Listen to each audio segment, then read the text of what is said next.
जय महाकाल। आज मैं आपको शिव महापुराण रुद्र संहिता सती खंड का 11 अध्याय सुनाने जा रही हूँ। आप लोग जरूर सुनिए इस वीडियो को ध्यान से और ज़्यादा से ज़्यादा शेयर कीजिए। शिव महापुराण कथा एक ऐसी कथा है जो सबको सुनना चाहिए। वैसे तो हमारे ग्रंथों में जो भी कथाएं हैं उसे सभी को सुनना चाहिए। तो चलिए शुरू करते हैं आज की कथा। ब्रह्मा जी कहते हैं, नारद, एक समय दक्ष ने एक बहुत बड़े यज्ञ का आरंभ किया। उस यज्ञ की दीक्षा लेकर उन्होंने उस समय समस्त देवर्षियों, महर्षियों तथा देवताओं को बुलाया। वे सभी उस यज्ञ में पधारे। अगस्त्य, कश्यप, अत्रि, वामदेव, भृगु, दधीच, भगवान व्यास, भरद्वाज, गौतम, पेल, पराशर, गर्ग, भार्गव, कुकुश, सित, सुमंत, त्रिक, कंग और वैशंपायन ये तथा दूसरे बहुसंख्यक मुनि अपने स्त्री पुत्रों को साथ लेकर मेरे पुत्र दक्ष के यज्ञ में हर्षपूर्वक सम्मिलित हुए थे। इनके सिवा समस्त देवगण, महान अभ्युदयशाली लोकपालगण और सभी उपदेवता अपनी उपकारक सैन्य शक्ति के साथ वहां पधारे।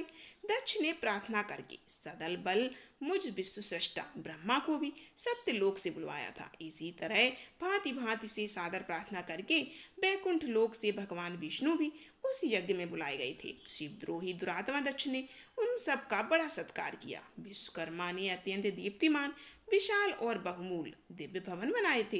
दक्ष ने वे ही भवन समागत अतिथियों को ठहरने के लिए दिए थे।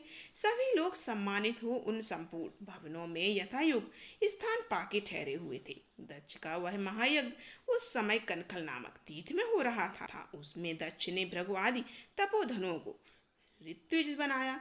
संपूर्ण मरुध्वजों के साथ स्वयं भगवान विष्णु उसके अधिष्ठाता थे। मैं वेद त्रयी की विधि को दिखाने या बताने वाला ब्रह्मा बना था। इसी तरह संपूर्ण दिक्पाल अपने आयुधों और परिवारों के साथ द्वारपाल एवं रक्षक बने थे और सदा कौतूहल पैदा करते थे। स्वयं यज्ञ सुंदर रूप धारण करके दक्ष के उस यज्ञ मंडल में उपस्थित था। महामुनियों में श्रेष्ठ सभी महर्षि स्वयं वेदों के धारण करने वाले हुए थे। अग्नि ने भी उस महान यज्ञ महोत्सव में शीघ्र ही हविष्य ग्रहण करने के लिए अपने सहस्त्रों रूप प्रकट किए थे। वहाँ 88,000 ऋत्विज एक साथ हवन करते थे। 64,000 देवर्षि उद्गाता थे। नारद एवं देवर्षि और सप्तऋषि पृथक पृथक गाथा गान कर रहे थे। दक्ष ने अपने उस महान यज्ञ में गंधर्वों, विद्याधरों, सिद्धों, 12 आदित्यों, उनके गणों, यज्ञों तथा नागलोक में विचरने वाले समस्त नागों का भी बहुत बड़ी संख्या में वरण किया था। ब्रह्मर्षि, राजर्षि और देवर्षियों के समुदाय तथा बहुसंख्यक नरेश भी उसमें आमंत्रित थे, जो अपने मित्रों, मंत्रियों तथा सेनाओं के साथ आए थे। यजमान दक्ष ने उस यज्ञ में वसु आदि समस्त देवताओं का भी वरण किया था।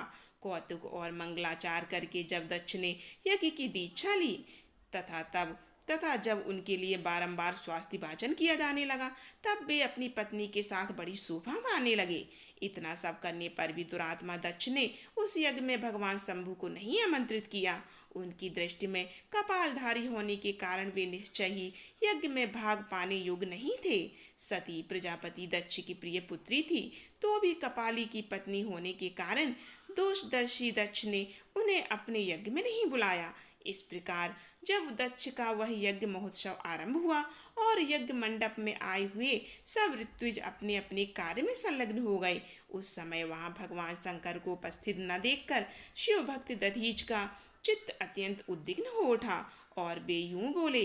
दधीच ने कहा, मुख्य मुख्य देवताओं तथा महर्षियों, आप सब लोग प्रशंसा पूर्वक मेरी बात सुनिए। इस यज्ञ महोत्सव में भगवान शंकर नहीं आए हैं, इसका क्या कारण है? यद्यपि वे देवेश्वर, बड़े बड़े मुनि और लोकपाल यहाँ पधारे हैं, तथापि उन महात्मा पिनाकपाणी शंकर के बिना यह यज्ञ अधिक शोभा नहीं पा रहा।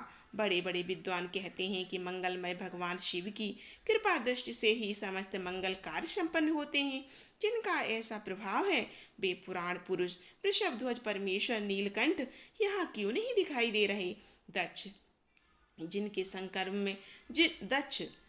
जिनके संपर्क में आने पर अथवा जिनके दक्ष जिनके संपर्क में आने पर अथवा जिनके स्वीकार कर लेने पर अमंगलकार भी मंगल हो जाता है, तथा जिनके 15 नेत्रों से देखे जाने पर बड़े बड़े नगर तत्काल मंगलमय हो जाते हैं, उनका इस यज्ञ में पदार्पण होना अत्यंत आवश्यक है।